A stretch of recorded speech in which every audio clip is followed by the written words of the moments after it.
जय श्री श्याम दोस्तों, स्वागत है आपका अपने YouTube चैनल सुनीता श्याम दीवानी में। तो दोस्तों, आज मैं आपको दो बिल्लियां और एक बंदर की कहानी सुनाने जा रही हूँ। तो आइए शुरू करते हैं। बहुत समय पहले की बात है। एक गांव में दो बिल्लियां रहती थी। दोनों बहुत ही अच्छी दोस्त थी और दोनों आपस में बहुत प्यार से रहती थी। दोनों की दोस्ती का सभी लोग उदाहरण देते थे। वो दोनों बहुत ही खुश थी। उन्हें जो कुछ भी मिलता था उसे आपस में मिल बांट कर खाया करती थी। एक दिन दोनों दोपहर के वक्त खेल रही थी कि खेलते खेलते दोनों को जोर की भूख लगी और वो दोनों भोजन की तलाश में निकल पड़ी। कुछ दूर जाने पर एक बिल्ली को एक स्वादिष्ट रोटी नजर आई।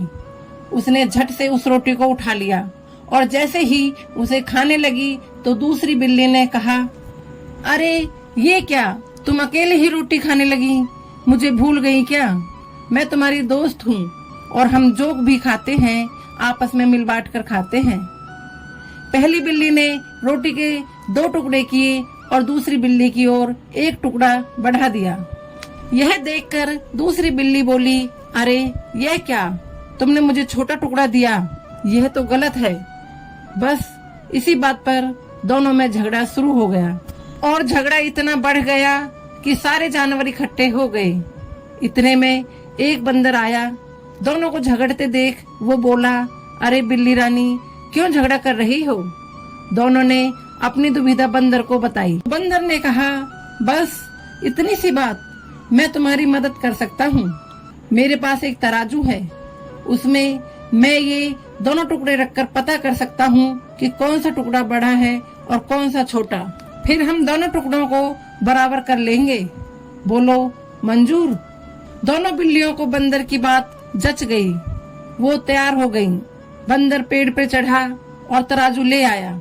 उसने दोनों टुकड़े एक एक पलड़े में रख दिए। तोलते समय उसने देखा कि एक पलड़ा भारी था, तो वो बोला, अरे यह टुकड़ा बड़ा है, चलो दोनों को बराबर कर दूं।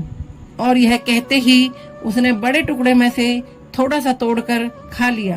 इस तरह से हर बार जो पलड़ा भारी हुआ उस वाली तरफ से उसने थोड़ी सी रोटी तोड़कर अपने मुंह में डालनी शुरू कर दी।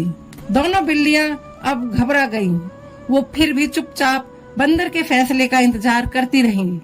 लेकिन जब दोनों ने देखा कि दोनों टुकड़े बहुत छोटे छोटे रह गए तो वे बंदर से बोली, आप चिंता ना करो, अब हम लोग अपने आप अपनी रोटी का बंटवारा कर लेंगे। इस बात पर बंदर बोला, जैसा आप दोनों को ठीक लगे, लेकिन मुझे भी अपनी मेहनत की मजदूरी तो मिलनी ही चाहिए ना। इतना कहकर बंदर ने रोटी के बचे हुए दोनों टुकड़े भी और बेचारी बिल्लियों को वहाँ से खाली हाथ ही लौटना पड़ा। दोनों बिल्लियों को अपनी गलती का एहसास हो चुका था और उन्हें समझ में आ चुका था कि आपस की फूट बहुत बुरी होती है और दूसरे इसका फायदा उठा सकते हैं।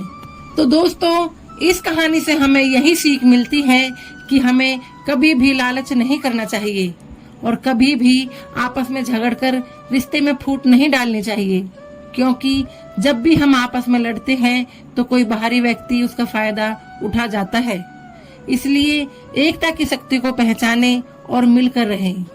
तो दोस्तों, आपको हमारी ये कहानी कैसी लगी हमें कमेंट करके जरूर बताएं और हमारे चैनल को सब्सक्राइब करना ना भूलें।